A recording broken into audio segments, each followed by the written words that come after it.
सलाम, नमस्ते, सत श्री अकाल। मैं हूं रजा और आप देख रहे हैं रजाग्राफी की नेशनल प्राइम टाइम रिपोर्ट, जिस रिपोर्ट के अंदर एक ही वीडियो के अंदर पूरे भारत में जो नहीं होना चाहिए वो मैं आपको बताता हूं और तमाम खबरें सबूत के साथ आपको दिखाता और बताता हूं। अफसोस के साथ कहना पड़ रहा है कि सबूत के साथ दिखाने के बावजूद हमारी खबरों पर ही हम पर ये FIR कर दी जाती है। लेकिन ये आपकी दुआओं का असर और ये अल्लाह का करम है कि ये इंसान न झुका है, न अल्लाह के अलावा किसी और के आगे ये सर झुकेगा इंशाअल्लाह। मुझे उम्मीद है कि आप हमारी इन रिपोर्ट्स को शेयर ज़रूर करते होंगे। हालात भारत में इतने ख़राब हो चुके हैं कि मुसलमानों का जीना हराम है। मुसलमानों का गुनाह ये है कि वो मुसलमान है। आज हर प्रशासन, हर संस्था, हर समुदाय मुसलमानों को परेशान कर रहा है, प्रताड़ित कर रहा है। मुसलमान का मुसलमान होना जुर्म हो चुका है, जीना हराम हो चुका है। जिधर भी आप नज़रें उठाइए मुसलमान पीटा जा रहा है, गिरफ्तार किया जा रहा है, उजाड़ा जा रहा है। हजरात, शिमला के अंदर इसी तरह से जो बहुसंख्यक बौखलाई हुई भीड़ है, जो बेरोजगार है, जो नल्ली है, जो नफरत से भरी हुई ज़ॉम्बीज़ की भीड़ है, वो शोर ये मचा रही थी कि हज़ारों जो शिमला में रहने वाले मुसलमान हैं उनकी जन्म तिथि ही गलत है। 1 जनवरी सैकड़ों लोगों की जन्म तिथि है आधार कार्ड में, और ऐसा कैसे हो सकता है? ये सब बांग्लादेशी हैं, घुसपैठिए हैं, ये मुसलमान फर्जी हैं, यानी ये भारत के नागरिक नहीं हैं, ये भाग के आए हुए हैं और इनके पास जो आधार कार्ड है वो फेक है। और इसी बेसिस पर शिमला, उत्तराखंड और अलग अलग इलाकों में मुसलमानों के खिलाफ एक जाहिल भीड़ चीख चीख कर नफरत फैला रही थी। ये मामला इतना बढ़ गया कि शिमला के सीनियर अधिकारियों को सामने आकर क्लेरिफिकेशन देनी पड़ी और उस ज़ॉम्बीज़ भीड़ के ऊपर थूक दिया प्रशासन ने, ये बताते हुए को जिन जिन लोगों को अपनी डेट ऑफ बर्थ नहीं पता होती, बाय डिफ़ॉल्ट जो सिस्टम का सॉफ्टवेयर है वो 1 जनवरी डाल देता है बर्थ। जी हाँ, तो इसमें कोई घुसपैठिया नहीं है। जिन मुसलमानों पर इल्ज़ाम लग रहा है कि वो फेक हैं, वो घुसपैठिए हैं और आधार कार्ड नकली है, ऐसा नहीं है। क्या कुछ प्रशासन कह रहा है सुनते हुए समझने की कोशिश कीजिएगा कि मुसलमानों को कितना परेशान फजूल में किया जा रहा है। देखिए, पिछले कुछ समय से सोशल मीडिया में कई तरह के भ्रामक प्रचार जो है वो किए जा रहे हैं, और मैं शुरू में ही स्पष्ट करना चाहता हूं कि इस प्रकार के जो दुष्प्रचार होते हैं वो उनके खिलाफ जो है वो लीगल एक्शन भी लिया जा सकता है, और कुछ लोगों के खिलाफ भ्रामक प्रचार के लिए लीगल एक्शन लिया भी जा रहा है। जहां तक unique identification authority of India के द्वारा जो आधार कार्ड जारी किया जाता है, उस संदर्भ में बहुत से लोगों ने जो है वो अपना संदेह व्यक्त किया था आधार कार्ड और उसमें जो अंकित जन्म तिथि है उसके बारे में। हमने जो कंसर्न डिपार्टमेंट है उससे भी इस संदर्भ में क्लैरिफिकेशन की, और साथ साथ में जिन व्यक्तियों के बारे में इस प्रकार से संदेह किया जा रहा था उनकी भी बायोमेट्रिक्स की जो है वो जांच पड़ताल की, तो उसमें यह पाया गया कि ये सारे के सारा जो है इट इज़ ऑल प्रोपेगेंडा, और इस प्रकार की कोई बात है नहीं। जो जन्म तिथि को लेकर के जो भ्रांतियां फैलाई जा रही हैं, तो 2010 से जब ये यूनिक आइडेंटिफिकेशन का जो कंसेप्ट आधार की फॉर्म में हमारे कंट्री में आया, तो उसके बाद 3-4 साल में जो कई व्यक्ति ऐसे हैं जिनको अपनी जन्म तिथि के बारे में अगर सही से ज्ञान नहीं है, तो उसमें ऑटोफिल जो डाटा जो है बाय डिफॉल्ट जो है उसमें वो सेट हो जाता था, और उसी फॉर्म में जहां पे जन्म तिथि को लेकर के जिस व्यक्ति की यूनिक आइडेंटिटी क्रिएट की गई वो अगर उसको मालूम नहीं है या वो व्यक्त नहीं कर पाया उस समय, तो उस परिस्थिति में जो था ये ऑटो जनरेटेड जो है वो डेट ऑफ बर्थ जन्म तिथि जो है अंकित की गई है। इस संदर्भ में कोई भी किसी प्रकार की भ्रांति जो है वो फैलाने की आवश्यकता नहीं है। ये एक सॉफ्टवेयर डिफॉल्ट प्रोसेस के कारण ऐसा होता है, और UIDAI जो है, जो हमारी अथॉरिटी ऑफ इंडिया है, उनके जो इस प्रकार का जो काउंटर चलाते हैं या जो यूनिक आइडेंटिफिकेशन। हजरात मोहतरम, सुन लिया और समझ लिया आपने। जितने भी बीजेपी के नेता और बीजेपी से जुड़े हुए लोग हैं और ख़ासकर बहुसंख्यक समाज के लोग हैं, वो मुसलमानों को मार रहे हैं, अब सीधा मार रहे हैं। और जो बीजेपी के नेता हैं, कोई भी मंत्री हो, मुसलमानों के खिलाफ माइक से ऐलान करते हुए दुनिया के सामने हथियार उठाने की बात कर रहे हैं, मुसलमानों के खिलाफ तलवार शस्त्र उठाने की बात कर रहे हैं। बॉलीवुड के बहुत बेहतरीन कलाकार रवि किशन जी सामने आते हैं और हिंदुओं को भड़काते हुए साफ साफ उनको हथियार उठाने के लिए उकसाते हैं, जबकि इन्हीं की औलाद विदेशों में पढ़ती है, इनके बच्चे विदेशों में पढ़ाई करते हैं और ये भारत में नफरत फैलाते हैं। शस्त्र भी चाहिए शास्त्र के साथ।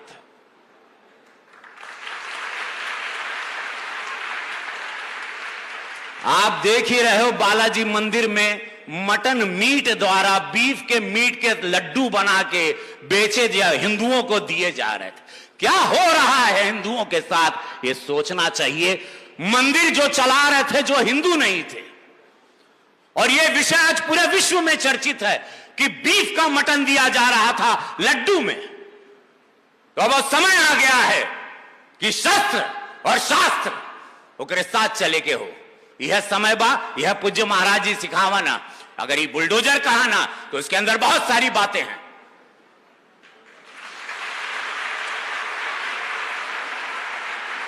तो भैया इसी शब्दों के साथ हम चाहे कि एक बार प्रेम से बोला भारत माता की। हजरात, ये रवि किशन हैं जो हिंदुत्व का गेम खेल रहे हैं, संस्कार का गेम खेल रहे हैं। तो आइए संस्कार इनकी बेटी के देख लीजिए।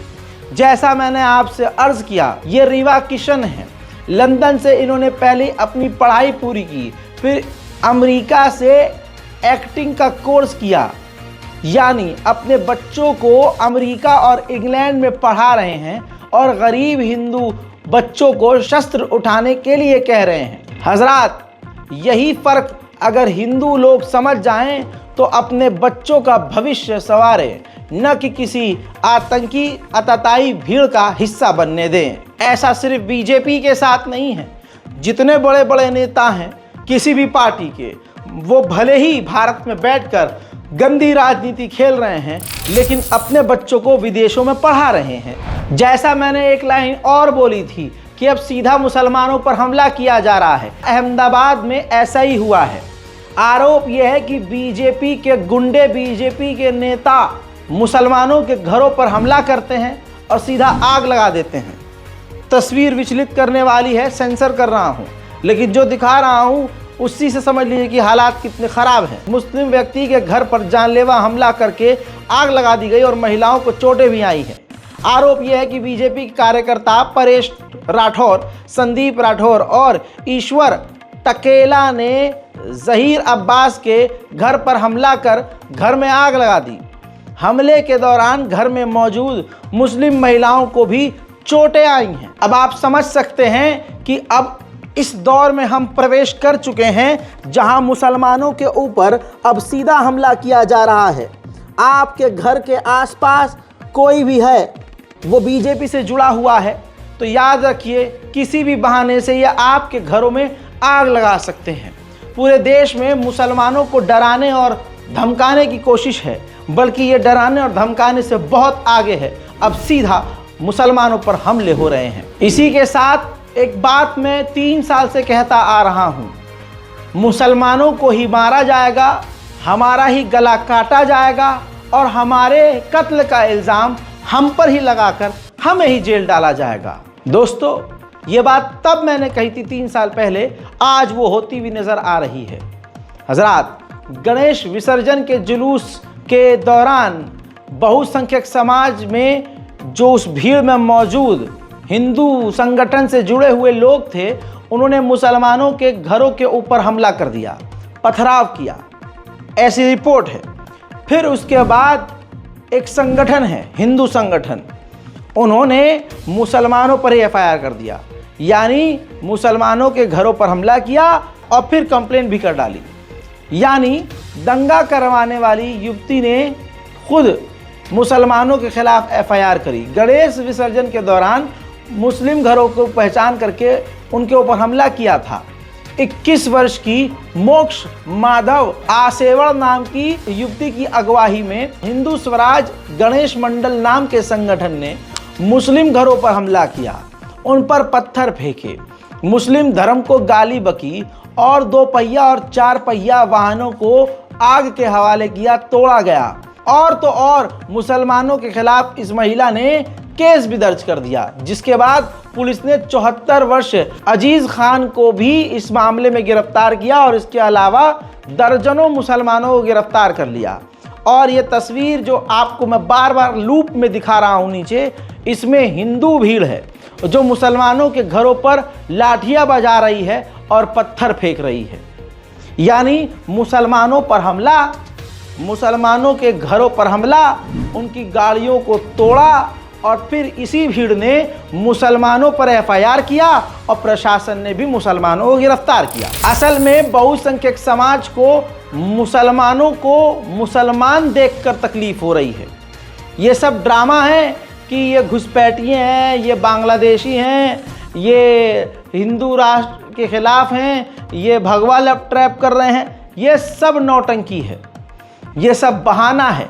असल में सिर्फ मुसलमान निशाना है और इनको मुसलमानों से तकलीफ है। मुसलमान क्यों है, मेन दर्द ये है।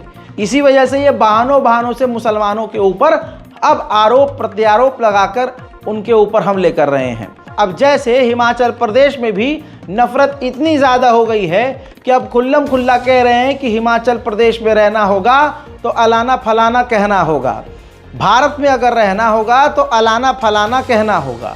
इस तरह के नारे लगाकर मुसलमानों को उकसाया जा रहा है और सरकार जानबूझकर ये होने दे रही है। नहीं चलेंगे, नहीं चलेंगे, नहीं चलेंगे, दिया तो नहीं चलेगा, नहीं चलेगा, नहीं चलेगा, जमीन दिया तो नहीं चलेगा, नहीं चलेगा, नहीं चलेगा। आह्वान करना चाहूंगा देवभूमि से, क्या लोगों से कि इस देवभूमि को देवभूमि बना रहने दीजिए, देवभूमि बनने की कोशिश मत कीजिए। अगर देवभूमि हिमाचल प्रदेश के अंदर रहना है तो कलाम बंद कर रही है, किताब बनने की आवश्यकता नहीं है। हिमाचल में तो रहना होगा, जय श्री राम कहना होगा। अंत में आह्वान करना चाहूंगा यहाँ पर उपस्थित युवा शक्ति से और यहाँ पर मेरे बड़े बुजुर्गों से कि आप सभी हमें अपना मार्गदर्शन, अपना आशीर्वाद दीजिए और मेरी युवा शक्ति सनातन के लिए, अपने धर्म के लिए, अपनी संस्कृति के लिए सदैव अग्रसर की भूमिका अदा करेगी और राष्ट्र हित के लिए मैं तो पूर्ण भूमिका अदा करने में मेरे शिलाई के लोग, मेरे देवभूमि के। अब एक और अपनी बात सच साबित करता हूं। मैंने अक्सर कहा है और इस वीडियो की शुरुआत में कहा है कि जितनी भी संस्थाएं हैं सरकारी और प्राइवेट, सब मिलकर मुसलमानों को दबा रही हैं। देश की एक और शिक्षा संस्था CBSE ने भी यही कदम उठाया है और इस्लामोफोबिया से ग्रसित कितना ये देश हो चुका है साबित कर दिया है। CBSE ने उर्दू के ऊपर अब काटी मार दी है। CBSE ने जारी किया है आदेश, केवल हिंदी और इंग्लिश में ही अब एग्ज़ाम देना होगा। उर्दू मीडियम स्कूलों के बच्चों का भविष्य अंधकार में CBSE बोर्ड ने डाल दिया है। अब CBSE बोर्ड से कोई पूछे कि तुम्हें ये काम करने को किसने दिया, तो देखिए, जब देश का प्रधानमंत्री ही मुसलमानों से नफरत कर रहा है, विदेशी मुसलमानों से प्यार कर रहा है, देश के शिक्षा मंत्री इस्लामोफोबिक हैं, तो फिर आप उम्मीद क्या करते हैं। लेकिन यकीन करिए मेरे हिंदू भाइयों, आप किसी के बहकावे में आकर जो नफरत फैला रहे हैं और इस हवा में जो आप नफरत घोल रहे हैं, उसी हवा में आपको भी सांस लेनी होगी। और आज भले ही हम पहले उस जहरीली हवा से हम मर जाएं, लेकिन बाद में यही जहरीली हवा आपका दम घोटेगी। जब दिमाग में गंद हो तो हर चीज़ गंदी नज़र आती है। गोदी मीडिया मोदी सरकार ने 2014 से हमारे हिंदू भाइयों के दिमाग में गंद डाली है। अब वो कोई भी चीज़ देखते हैं क्योंकि हैं तो बेरोजगार। अब किसी डॉक्टर राघव पाठक की दुकान नहीं चल रही थी, उसने NCERT की एक किताब का, बच्चों की किताब का स्क्रीनशॉट लिया, फ़ोटो खींचा, सोशल मीडिया पर शेयर किया और FIR कर दिया। आरोप यह है कि उस चैप्टर के अंदर NCERT में, बच्चों की किताब में, एक चैप्टर का नाम है चिट्ठी आई है। उसमें एक चिट्ठी का फोटो है जिसमें रीना नाम की एक छोटी बच्ची अपने दोस्त अहमद को ख़त लिखती है। अहमद, तुम बताओ तुम कैसे हो? हम सब दोस्तों को तुम्हारी याद आती है। आशा है छुट्टियों में तुम अगरातला आओगे। सभी बड़ों को प्रणाम, तुम्हारी रीना। अहमद अली। आगे वो पूरी चिट्ठी आप देख रहे हैं, ये पेज भी आप देख रहे हैं। इसके बाद जो बेरोज़गार डॉक्टर है, इस्लामोफोबिक, डरा हुआ इंसान, जिसका ईमान कमज़ोर, जिसको अपने पर और अपने धर्म पर ही भरोसा नहीं है कि भाई कोई इतना आसान नहीं है कि कोई हिंदू को मुसलमान कर दे। लेकिन मेरे दोस्तों, इस चिट्ठी में डॉक्टर साहब को यानी राघव पाठक को लव जिहाद नज़र आया। छोटी सी बच्ची छोटे से अपने दोस्त को ख़त लिखती है और वो एक एग्जाम्पल के तौर पर NCERT की किताब में छपा हुआ है। तो इसमें डॉक्टर साहब को लव जिहाद दिखा है और उन्होंने जाकर बाकायदा FIR भी कर दी। अब यहाँ पर रोक कर मैं आप लोगों से, मुसलमानों से मुखातिब होकर एक बात कहना चाहता हूँ। वो इतने बेरोज़गार हैं, या यूँ कहूँ कि नहीं भी हैं, लेकिन इतने नफ़रत वाले हैं कि हर चीज़ में मुसलमानों को निशाने पर ले लेते हैं और संविधान का इस्तेमाल करके। ऐसे में मुसलमान पीछे क्यों हैं? मुसलमानों को खुद आसपास देखना चाहिए कि कोई असंवैधानिक काम ये कर रहे हैं तो तुरंत आपको भी FIR करनी चाहिए। टिट फॉर टैट वाला ज़माना आ चुका है। अब चुप रहने से कुछ नहीं होगा। आप चुप रहोगे तब भी मार दिए जाओगे, बोलोगे तब भी मारे जाओगे। तो इतनी आसानी से हार नहीं मानो। संविधान जितना उनके लिए है उतना ही कानून हमारे लिए है। हजरात, सिर्फ मुसलमान नहीं, मरहूम राहत इंदौरी का शेर अक्सर मुझे याद आता है कि लगेगी आग तो आएंगे घर कई इज्जत में, यहाँ पर सिर्फ हमारा मकान थोड़ी है। दोस्तों, अभी तक मुसलमान लपेटे जा रहे थे और साथ ही ईसाइयों को भी परेशान किया जाने लगा है, ये आप देख रहे हैं। लेकिन जब ये मुसलमान बनकर मुसलमानों की भीड़ में जाकर मुसलमानों को बदनाम करने वाले फॉर्मूले को इस्तेमाल कर कर के थक चुके हैं और वो पास नहीं होता है, वो सक्सेस नहीं होता है, क्योंकि मुसलमान समझ गए हैं हमारी भीड़ में टोपी लगाकर, दाढ़ी लगाकर संघी लोग भी आते हैं और वो कोई ऐसी हरकत कर जाते हैं जिससे पूरी कौम फिर फंस जाती है। तो अब ये फॉर्मूला फेल हो गया। तो अब RSS के लोग, तस्वीर देखिए, RSS के लोग सिख भेष अपनाकर, सरदार बनकर सरदारों के बीच में जा रहे हैं और वहाँ उल्टे सीधे हरकत करके सिख समुदाय को बदनाम करने की कोशिश कर रहे हैं। ये आपने ए देखो जी, कितों केड़ी जगह तो आए ने? लिखे है ना, प्रिंट मार के देखो। कहाँ से आए हो आप? ले लो ए आज जी जथेदार जी कितों आए ने? आज कितों नवियां नवियां सेना कितों आए ने?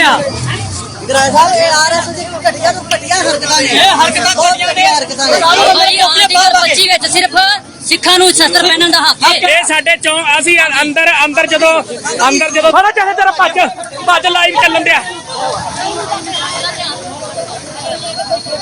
ਇਹ ਬੰਦੇ जी ये सिख समुदाय के साथ भी शुरू कर दिया गया है। अब एक एक बात सबूत के साथ लेके चलूँगा। ईसाई पर आते हैं, हमारे क्रिश्चियंस जो कल तक मुसलमानों पर और दूसरों पर हमले देखकर खामोश थे और उनको लग रहा था कि हमारे साथ नहीं होगा, अब उनको भी बाबा जी का ठुल्लू मिल गया है। मेरे दोस्तों, सभी को पता है कि रविवार के दिन गिरजाघर में भीड़ होती है। ईसाइयों के यहाँ संडे के दिन गिरजाघर यानी चर्च ज़रूर जाते हैं ईसाई समुदाय के लोग। दोस्तों, इसी संदर्भ में दो लड़कियां ईसाई अपनी फ्रेंड या अपने किसी दोस्त को बुला रहे थे सड़क पर खड़े होके चर्च चलने के लिए। होता है ना कि भाई चलो तुम नमाज़ पढ़ने जा रहे हो तो तुम भी मुझे ले लेना यार, आवाज़ दे देना, फ़ोन कर देना। ऐसे ही हिंदू भाई कहते हैं, चार लोग इकट्ठे हो गए मंदिर जाते हैं, या तू जा रहा था चल मैं भी मंदिर चल रहा हूँ, या फ़ोन करके बुला लेते हैं, भाई मंदिर नहीं चलेगा परिवंश, नीचे खड़ा हूँ जल्दी आ फटाफट। बहुत कॉमन सी बात है। ऐसी वो लड़कियां दोनों अपने साथियों को साथ चर्च जाने के लिए खड़ी थी और फ़ोन पर बात कर रही थी कि भैया कितनी देर में आओगे, जल्दी आओ फटाफट, आज संडे है, चर्च जाना है। अब ये पूरी चीज़ वहाँ बेरोज़गार मोदी अंधभक्त देख रहा था, जिसको मोदी जी ने रोज़गार तो दिया नहीं, तो सड़कों पर खड़ा होकर ये दूसरों की बातें सुन रहा है और इनके आंखों के ऊपर नफरत का चश्मा है। जहां देखते हैं ससुरे संकट में पड़ जाते हैं, इनका ईमान लरस जाता है कि अरे ये तो धर्म परिवर्तन हो रहा है। और फिर ये उस लड़की के पास जाता है, उनको परेशान करता है। अब उन लड़कियों को पता है कि मुसलमानों के साथ साथ अब ईसाइयों पर भी हमला किया जा रहा है। वो थोड़ा असहज हो जाती हैं, समझ में नहीं आता है कि ये हो क्या रहा है। लेकिन आपको बता दूं कि संडे को ईसाई लोग गिरजाघर जाते हैं। इस बिना पर उसकी कॉल सुनकर ये हिंदूवादी उसको परेशान कर रहा है। आप ही अभी फोन पे बात कर रहे थे, वो जो बुला रहे थे अभी बुला रहे थे ना, कहाँ चल रहे हैं?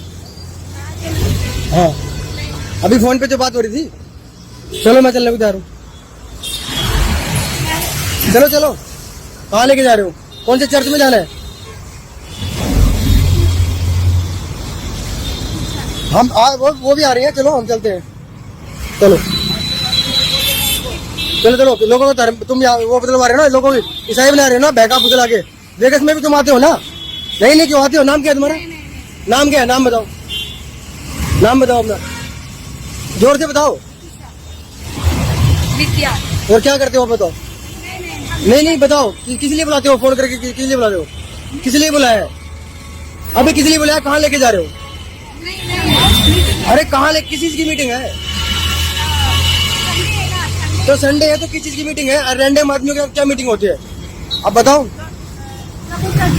कौन प्रभु? कौन प्रभु? नाम बताओ ना, कौन प्रभु? अरे किसको कहते हो बताओ ना, खुल के बताओ ना। कौन प्रभु? श्री कृष्ण भगवान की पूजा करते हो तो किसकी? यीशु मसीह प्रभु हो गए अब, और उनके नाम पे तुम मीटिंगें करा रहे हो, लोगों को बहका रहे हो। चलो दिखाओ अपना ठिकाना दिखाओ। पुलिस को मैंने फोन कर दिया है, पुलिस आ रही है, तुम अपना ठिकाना दिखाओ। चलो कहाँ करते हो? चलो अरे चलो चलो, मेरे को ठिकाना दिखाओ, कहाँ करते हो बताओ। नंबर दो किसका, और कौन कौन शामिल है इसमें, नंबर दो। या तुम बहका के लोगों को ले जा रहे हो मीटिंग के नाम पे और लोगों को ईसाई बना रहे हो लालच दे देकर। चलो मेरे को ठिकाना दिखाओ, पुलिस आ रही है, मैंने पुलिस को फोन कर दिया है। दिखाओ ठिकाना कहाँ है। चलो मैं साथ ही चलूंगा तुम्हारे पीछे पीछे।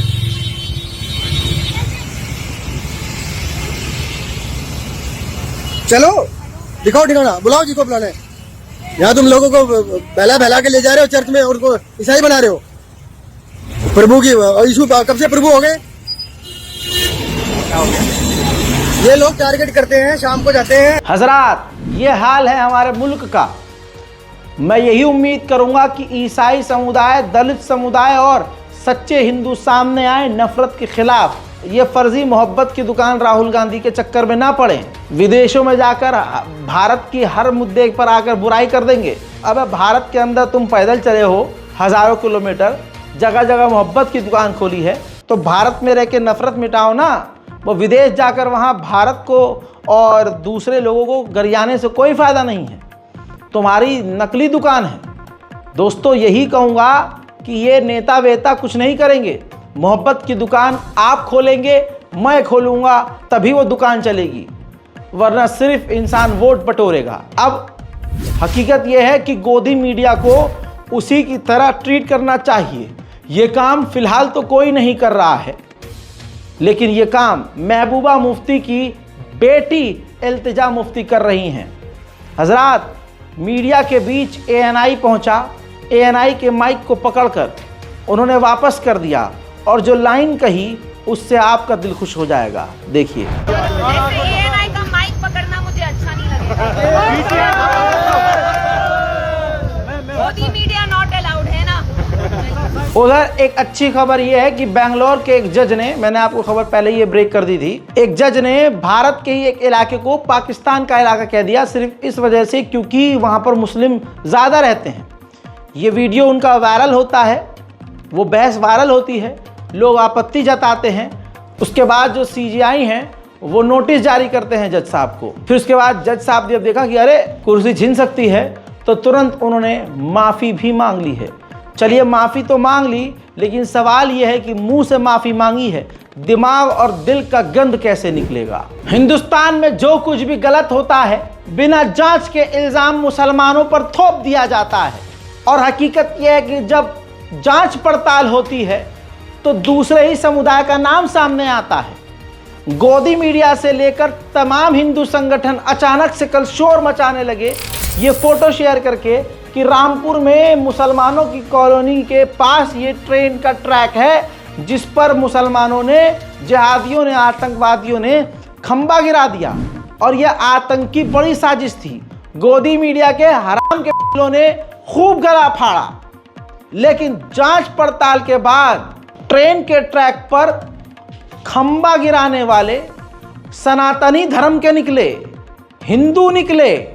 पहले ये देखिए किस तरह से हिंदू समुदाय के लोग फेक न्यूज़ फैलाते हैं, लेकिन अमित शाह, योगी, मोदी इनके खिलाफ कोई कार्रवाई नहीं करते हैं, क्योंकि ये उन्हीं के आस्तीन के पाले हुए सांप हैं। दोस्तों, दीपक शर्मा और ऐसे हजारों हिंदू लोग लगातार नफरत फैलाते हैं। लिखता है हजारों हिंदुओं की जान जाते जाते बची। रामपुर के मुस्लिम कॉलोनी के पीछे गुजर रही रेलवे लाइन पर ट्रेन को पलटने के उद्देश्य से लोहे का खंबा रख दिया गया आतंकियों ने, लेकिन देहरादून एक्सप्रेस लोको पायलट ने समय रहते इमरजेंसी ब्रेक लगाकर हजारों हिंदुओं की जान बचा ली। आखिर कब खुलेंगी रेल मंत्री की आंखें? देख लिया दोस्तों, अब हकीकत जान लीजिए। हकीकत ये है दोस्तों कि ये दो व्यक्ति गिरफ्तार किए गए हैं। यूपी के रामपुर में दून नैनी एक्सप्रेस गाड़ी संख्या 12091 को पलटने की साजिश के मामले में पुलिस ने बिलासपुर इलाके से संदीप चौहान, जी हां, बहुसंख्यक समाज दीपक के घर के लोगों को गिरफ्तार किया है। नाम है ब्रिजेश और संदीप चौहान, दोनों को गिरफ्तार किया है। और ये दोनों हिंदू ट्रेन पलटना नहीं चाह रहे थे, बल्कि ये दोनों बहुसंख्यक समाज मोदी के प्यारे, बेरोजगार मोदी के दुलारे हैं। इतने बड़े बेचारे बेरोजगार कि ये खंबा चोरी करते थे। ये चोर थे ससुरे। ये दीपक के घर वाले अंधभक्तों की टोली के बेरोजगार थे। ये खंबा चुरा रहे थे, उसी वक्त ट्रेन आ गई। हवड़ दवड़ में इन्होंने खंबा छोड़ दिया, और जानबूझकर भी नहीं, खंबा फिर गिरा भी अचानक से पटरी के ऊपर, और ये भाग गया वहां से। और ट्रेन के लोको पायलट ने रोक लिया ट्रेन को, और उसके बाद ये कहानी बिल्कुल अलग तरीके से पेश की गई, क्योंकि आसपास मुसलमान बसावट है। जबकि सच क्या निकला कि हिंदू चोर थे, दोनों हिंदू थे, और वो बेचारे ट्रेन पलटना भी नहीं चाह रहे थे, ससुरे चोर थे क्योंकि बेरोजगार थे। मोदी जी ने कहा था मैं करोड़ों रोजगार पैदा करूंगा, उन्हीं के लोग बेरोजगार चोरी करते फिर रहे हैं।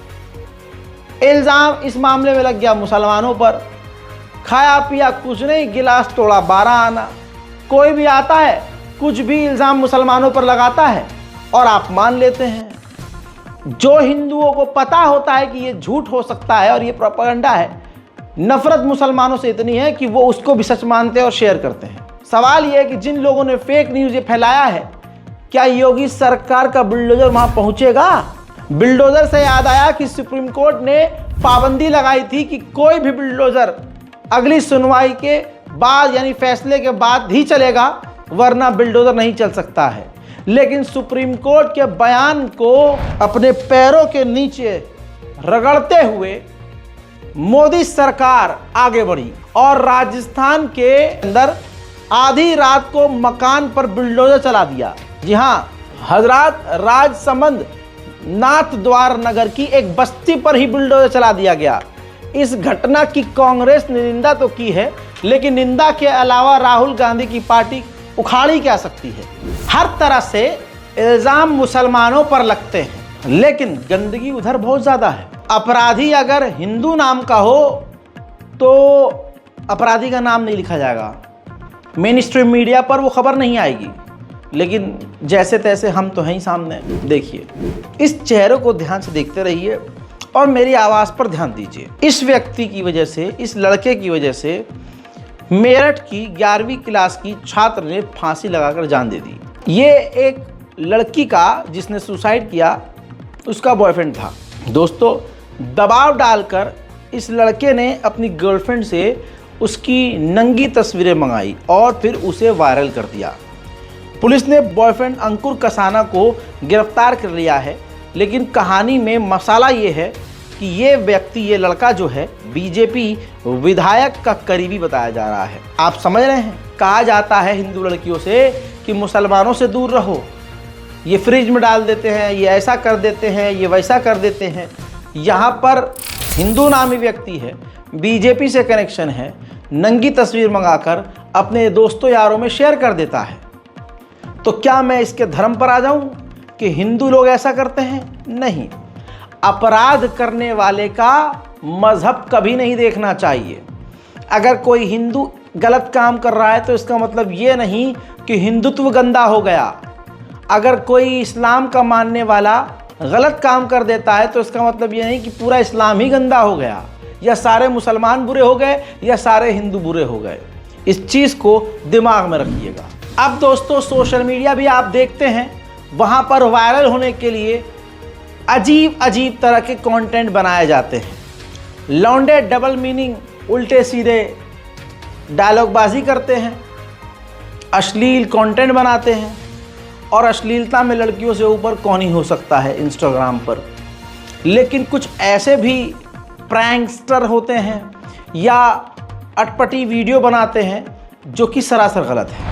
ये वीडियो देखिए, एक बुजुर्ग व्यक्ति जो बेचारा साइकिल से जा रहा था, चलती हुई साइकिल पर ही उनके मुंह पर स्प्रे करने वाले इस व्यक्ति को देखिए, लड़के को देखिए। झांसी के नवाबाद का ये मामला है। बाइक पर सवार थे ये और उस बूढ़े व्यक्ति के ऊपर इन्होंने स्प्रे मार दिया। एक्सीडेंट हो सकता था, खतरनाक एक्सीडेंट, क्योंकि रोड पे आप देख सकते हैं बस भी चल रही है, कार भी आ रही है, बाइक भी आ रही है। वीडियो वायरल होता है और ये इंस्टाग्राम यूज़र है जिसका नाम है DK यदुवंशी 09। तो ये यदुवंशी साहब हैं जिनके 1 लाख से ज़्यादा इनके इंस्टाग्राम पर फॉलोवर हैं। अकाउंट इसलिए नहीं दिखा रहा हूँ, फालतू पे इनको व्यूज़ नहीं दे रहे हैं। लेकिन जब वीडियो वायरल हुई तो उसके बाद पुलिस ने बढ़िया इंतज़ाम कर दिया।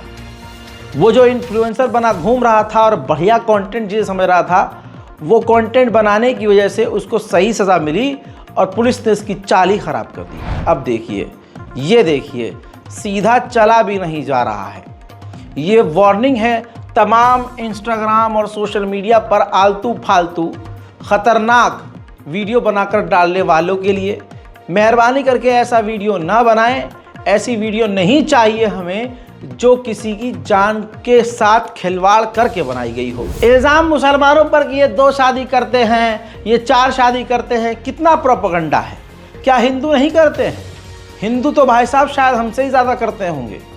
और बीजेपी वाले तो खासकर, बीजेपी के हरिद्वार से पूर्व विधायक, नाम जिनका सुरेश राठौर है, उनकी दूसरी पत्नी उर्मिला राठौर का एक वीडियो वायरल हुआ है जिसमें वो ई-रिक्शे में बैठी हैं और वो सारा भांडा अपने पति का फोड़ रही हैं और कह रही हैं कि लोगों को लगता है कि हमको गाड़ी दी गई है, गाड़ी मुझसे छीन ली है। मेरा पति मुझसे कहता है कि मेरे पास पैसा नहीं है, लेकिन रखेल 10-10 रखने के लिए पैसा है।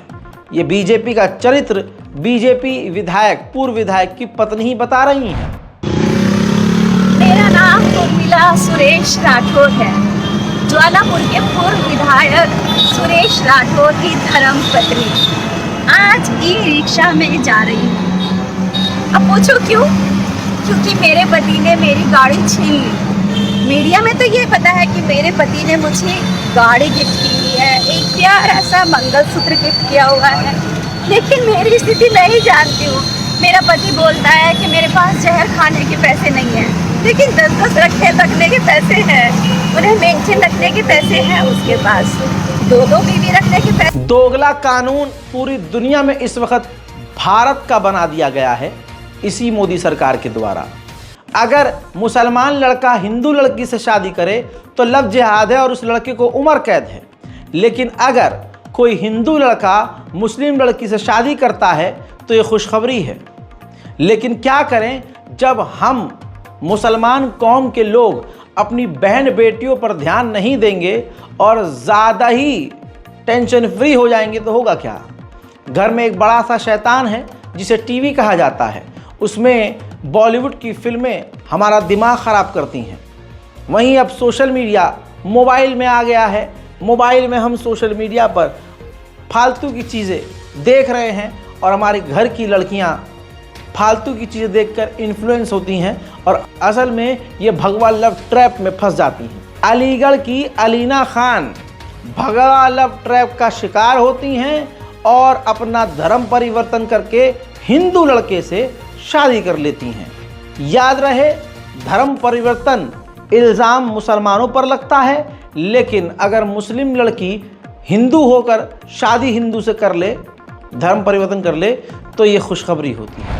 उत्तर प्रदेश के अलीगढ़ में जिस मुस्लिम समुदाय की लड़की ने हिंदू युवक से शादी और सुरक्षा की मांग को लेकर मुख्यमंत्री योगी आदित्यनाथ तक से गुहार लगाई थी, अब वो शादी के बंधन में बंध गई। हालांकि युवती अब भी सुरक्षा की मांग कर रही है। अलीगढ़ की रहने वाली अलीना खान अब शिवांगी वर्मा बन गई है। आज इसने कलेक्ट्रेट में वकीलों और गवाहों की मौजूदगी में सचिन वर्मा से शादी रचा ली। असल में अलीना का सचिन वर्मा से प्रेम प्रसंग चल रहा था। दोनों शादी के बंधन में बंधना चाहते थे, लेकिन अलग समुदाय का होने की वजह से परिजन तैयार नहीं हो रहे थे। यही नहीं, इन्हें धमकियां तक मिल रही थी। परेशान अलीना ने अपना प्रेम पाने और सुरक्षा की मांग को लेकर सूबे के मुखिया योगी आदित्यनाथ तक से गुहार लगाई। और इस भारत में जब चुनाव आने वाला होता है तो हिंदुत्व आतंकवादी संगठन एक्टिव हो जाते हैं और कुछ भी बोलते हैं, क्योंकि उनको पता होता है कि योगी हमारे साथ हैं और योगी जी ऐसे नफरत करने वालों से और नफरत फैलाने वालों से बहुत प्रेम करते हैं। एक जुमला मुसलमान कुछ बोल दे तो घर पर बुलडोजर चल जाता है, लेकिन वही मुसलमानों के नरसंहार की बात करते हैं तो कुछ नहीं होता, क्योंकि पता होता है उनको कि योगी जी कुछ होने नहीं देंगे। इसी बात पे तो बिना कुछ किए भाजपा को वोट मिलता है। मुल्लों की चूड़ी टाइट करने का ये ख्वाब दिखाते हैं। यूपी का एक वीडियो वायरल हुआ जिसमें एक हिंदुत्व आतंकवादी खुलेआम एक्सेप्ट कर रहा है कि 1992 में 5 मिनट के लिए पुलिस हट गई थी तो बाबरी गायब कर दी। साफ कह रहा है कि भगा भगा कर मारा है और तुम्हें कब्र तक पहुंचाया है। मुसलमानों को धमकी दे रहा है। आप समझ रहे हैं, मुसलमानों को खुली धमकी। और ऊपर से आपको बता दूं कि ये वीडियो वायरल हो गई, कार्रवाई कुछ नहीं हुई है, ना होगी, बल्कि हो सकता है ये खबर दिखाने पे मुझ पर हो जाए और हो सकता है उस पत्रकार पर हो जाए जिस बेचारे ने वीडियो रिकॉर्ड किया था। लेकिन एक्स पर ये वीडियो वायरल है और इसको पूरी तरह से एडिट करके हिंदू संगठन शेयर कर रहे हैं और दूसरे लोगों को, हिंदुओं को इन्फ्लुएंस कर रहे हैं। सुनिए। लोग 10-20 साल का चैलेंज करते हैं कि 10-20 साल बाद जब योगी मोदी चले जाएंगे फिर क्या होगा? बेटा मैं कह रहा हूँ सुनो, ये लोग कहते हैं हम यहाँ जाएंगे वहाँ जाएंगे, ये कर देंगे वो कर, तुम कुछ नहीं करोगे, तुम बहुत मारे जाओगे। ये कहते हैं ना 15 मिनट के लिए पुलिस हटा दो, 5 मिनट के लिए 1992 में 6 दिसंबर के लिए हटी थी ना पुलिस, बाबरी चली गई थी नहीं चली गई। 5 मिनट भी अगर पुलिस हट गई तो ऐसी फिल्म बना देंगे और सेम डे रिलीज कर देंगे। भगा भगा कर मारा है और कब्र तुम्हारी खोदी है। यूपी की गद्दी पर बैठा बाप तुम्हारा योगी है, तुम सोचना भी। बिल्कुल क्लियर बात है, दिख गया आपको कि किस तरह से मुसलमानों को मारने की अब बात कही जा रही है। तो सुन मेरे मुन्ना, मैं अब शब्द बोलना नहीं चाहता हूं, लेकिन तुम हमारी शर्मगाह में फंसे हुए किसी गंदे बैक्टीरिया और गंदे कीटाणुओं जैसे भी नहीं हो। मुसलमान का इतिहास है शहादत देने का। मौत से मुसलमान कभी डरा नहीं। चाहे मुसलमानों की एक एक परत खोल के देख ले भैया, चाहे शिया हो, सुन्नी हो, देवबंदी हो, बरेलवी हो, कोई भी हो, जब बात मुसलमान पर आती है तो मुसलमान शहादत देने में आगे आता है।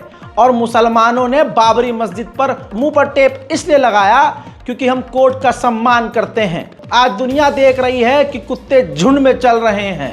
अबे सरकार तुम्हारी, प्रशासन तुम्हारा, प्रधानमंत्री तुम्हारा, सीएम तुम्हारा, तो भौंकोगे ही। एक एक करके तुम्हारे सामने आने की औकात नहीं होती तो भीड़ में चलकर तुम मुसलमानों की मॉब लिंचिंग करते हो, दलितों को पीट देते हो, उनके मुंह पर पेशाब करते हो। हैं? औकात नहीं है तुम्हारी। तुम्हारे मुंह से सिर्फ गोडसे जिंदाबाद के नारे समझ में आते हैं। तुम्हारे पूर्वज क्या थे, क्या है, सबको पता है।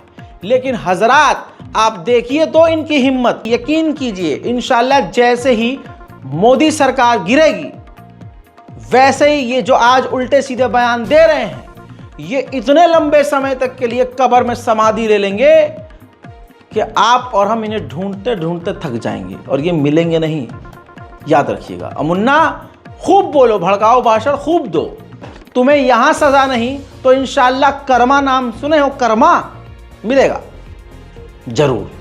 दोस्तों इस रिपोर्ट को शेयर कीजिए। देश के हालात कितने खराब हैं और हालात देश के इसलिए खराब हैं क्योंकि मोदी सरकार है और ये नफरत पर रोक नहीं लगा रही है।